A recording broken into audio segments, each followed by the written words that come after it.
أعلنت الخارجية الإسرائيلية أن وزيرها إيلي كوهن التقى وزيرة الخارجية الليبية نجلاء المنقوش في روما الأسبوع الماضي.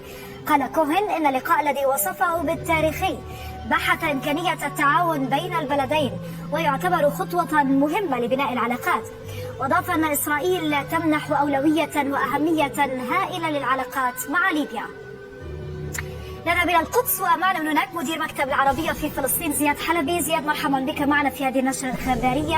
هل من تفاصيل أخرى تكشفت إزاء اللقاء بين وزير الخارجية الإسرائيلي ونظيرته الليبية؟ هذا اللقاء جرى بترتيب من وزير الخارجية الإيطالي في روما الأسبوع الماضي. عند زيارة وزير الخارجية كان هناك مؤتمر في روما لوزراء الخارجية أساس.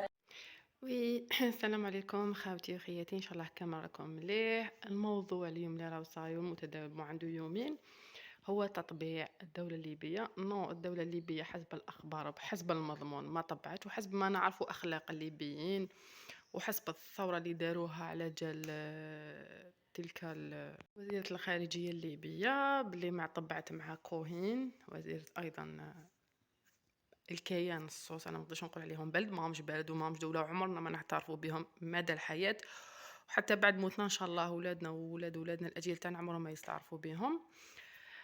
انهم طبعوا ومن بعد شفنا انتفاضه وشفنا خروج الشعب الليبي وشفنا رفض تام وحاجه مليحه والحمد لله، وشفنا حتى يعني الخارج حتى يعني الحكومه الليبيه وحتى الرئيس تاعهم قال لك هذا كلام غير ممكن وما كاش منها، وحبسوها من الخدمه وراهي في التحقيق. دونك حاجه مليحه، ربي يحفظ بلدان كامل الدول العربيه.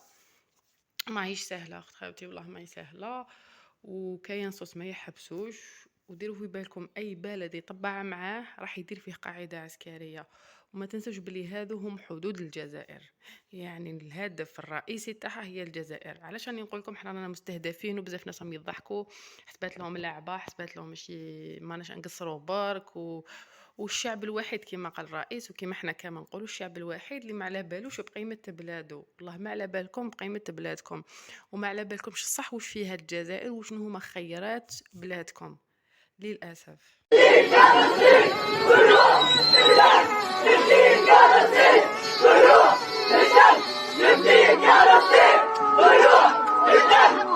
من هذا المنبر حي الله الليبيين، وربي يحفظكم وان شاء الله يحفظ لكم بلادكم، وان شاء الله نشوفوها في اعلى المراتب وكامل بلاد المسلمين، وان شاء الله ربي يجمع شمل المسلمين.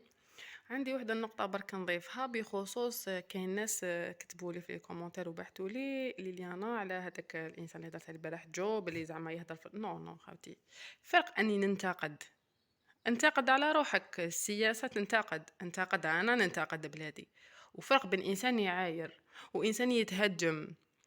دونك وانا هضرت باحترام اللي قالوا لي جامي انا خسرت في هضره ولا ديباسيت، انا كلامي دائما في الاحترام، يعني في اطار الاحترام كلمه تحمار حاشاكم الله، فقط اللي خرجني عن طوعي. يعني لما شفت الكذب ماشي مام با اخبار صحيحه، اخبار مزيفه، يعني لا انا بلادي ايه فيها نقائص، ايه فيها فساد، ايه فيها امورات ماشي مليح، ايه والحمد لله نعملوا باش تكون غير، وان شاء الله نخدموا نفوسنا، نغيروا نفوسنا، لن يغير بقوم حتى يغيروا ما بانفسهم.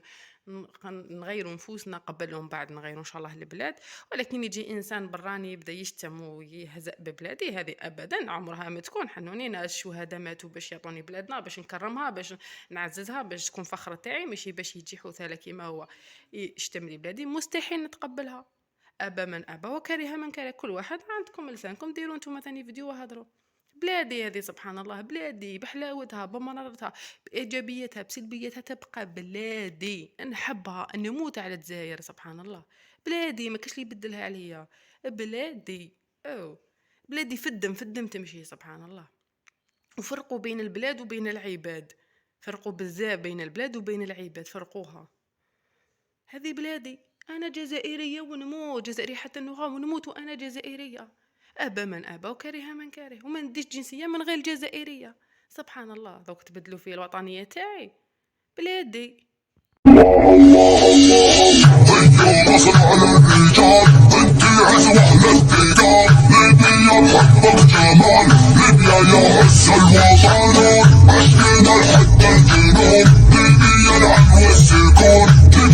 عز الوطن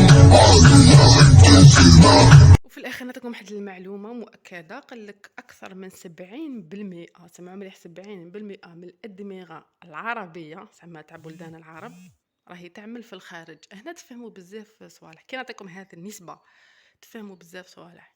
عاودوا ولوا خموا في بلدانكم كامل، اسمع ماشي غير الجزائر، انا نهضر كاع مع البلدان، بس كاع كيما رانا في سفينه واحده برك ما مش فايقين. دونك عاودوا ولوا بلادكم، لموا شمل ولادكم، اعتمدوا على نفوسكم. الطريق ما كاش الطريق اللي تخرج كيما طريق ربي سبحانه، دائما وابدا كيما نقول ونعاود، بالدين الاسلامي والعلوم والعمل ترتقي الشعوب، تنتفع وترتفع. يلا خاوتي نهاركم مبروك، تعرفوا روحتكم، اي حاجه اي عفسه خلوا لي في لي كومونتير. نحبكم في الله، سلام، بيس، باي.